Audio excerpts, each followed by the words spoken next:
আসসালামু আলাইকুম প্রিয় বন্ধুগণ। আপনারা নিশ্চয়ই জানেন যে মিয়ানমারে দীর্ঘকালীন সময়ে যুদ্ধ চলছে। সেটি সকল বিদ্রোহী ও বিরোধী দলীয় সংগঠনের গেরিলা তৎপরতা এবং সশস্ত্র গোষ্ঠীর তীব্র আক্রমণের মুখেও সামরিক শক্তি তার শক্তি নিয়ে অটুটভাবে টিকে আছে। অনেকেই প্রশ্ন করেন যে মিয়ানমারের সামরিক শক্তির পেছনে আসলে কী আছে। মিয়ানমারের সামরিক বাহিনী বা তৎমাদাও দক্ষিণ পূর্ব এশিয়ার অন্যতম শক্তিশালী এবং ক্ষমতাশালী বাহিনী হিসাবে পরিচিত। দীর্ঘদিন ধরে দেশটির আভ্যন্তরীণ রাজনীতি, অর্থনীতি এবং সমাজের উপর তাদের প্রভাব অটুট।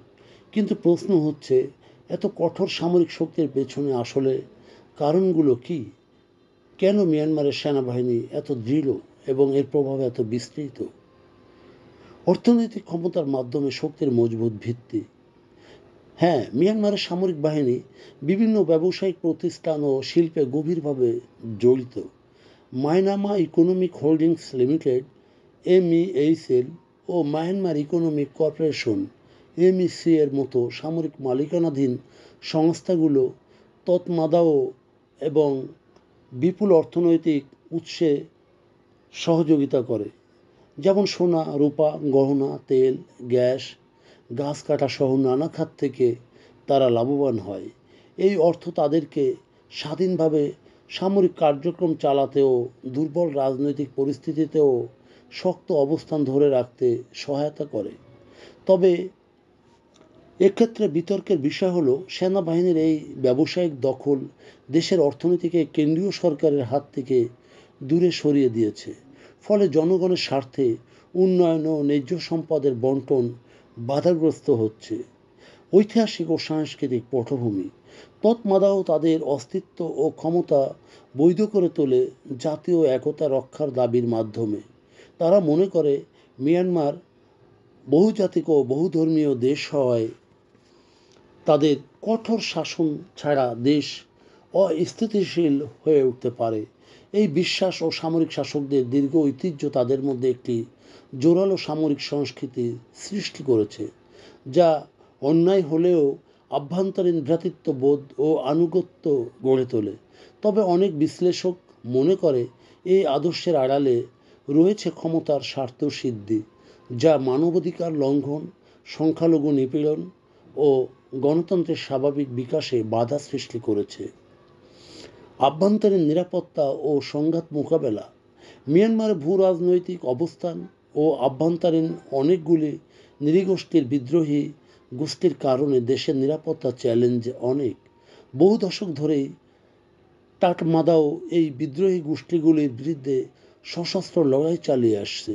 এই দীর্ঘ অভিজ্ঞতা ও শক্তিশালী গোয়েন্দা ব্যবস্থা তাদেরকে আভ্যন্তরীণ সংঘাতে আধিপত্য বজায় রাখতে সাহায্য করে।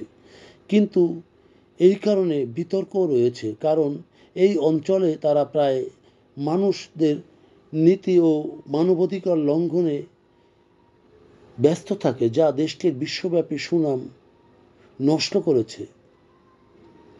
আন্তর্জাতিক সহযোগিতা ও অস্ত্র সরবরাহ। মিয়ানমারের সামরিক বাহিনী বিশ্বব্যাপী নিষেধাজ্ঞা ও চাপের মধ্যে থাকা সত্ত্বেও রাশিয়া, চীন সহ কয়েকটি দেশ থেকে অস্ত্র, প্রযুক্তি ও প্রশিক্ষণ পাচ্ছে। বিশেষ করে ড্রোন, কমিউনিকেশন যন্ত্রপাতি এবং অন্যান্য সামরিক সরঞ্জামে তারা আধুনিকায়নের চেষ্টা চালায়।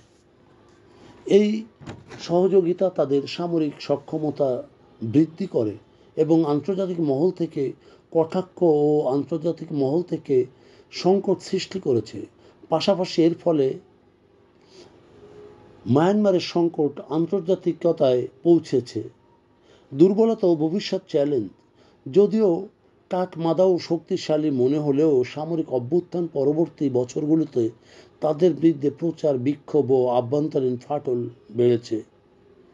মানুষের মধ্যে অসন্তোষ, আন্তর্জাতিক নিষেধাজ্ঞা এবং কিছু উচ্চপদস্থ কর্মকর্তার দেশত্যাগের ঘটনা সেনাবাহিনীর ভেতর এক অস্থিরতার প্রমাণ। তাই বলা যায়, সামরিক শক্তি থাকা মানেই চিরস্থায়ী ক্ষমতা নয়। তাদের ক্ষমতার ভিত্তি ক্রমে কমজোর হয়ে আসছে।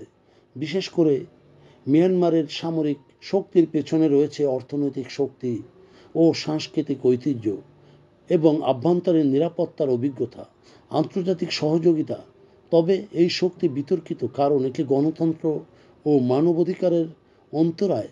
সামরিক বাহিনী শক্তিশালী হলেও এর মজবুতির ভেতর দুর্বলতাও রয়েছে, যা ভবিষ্যতে রাজনৈতিক পরিবর্তনের সূত্রপাত হতে পারে।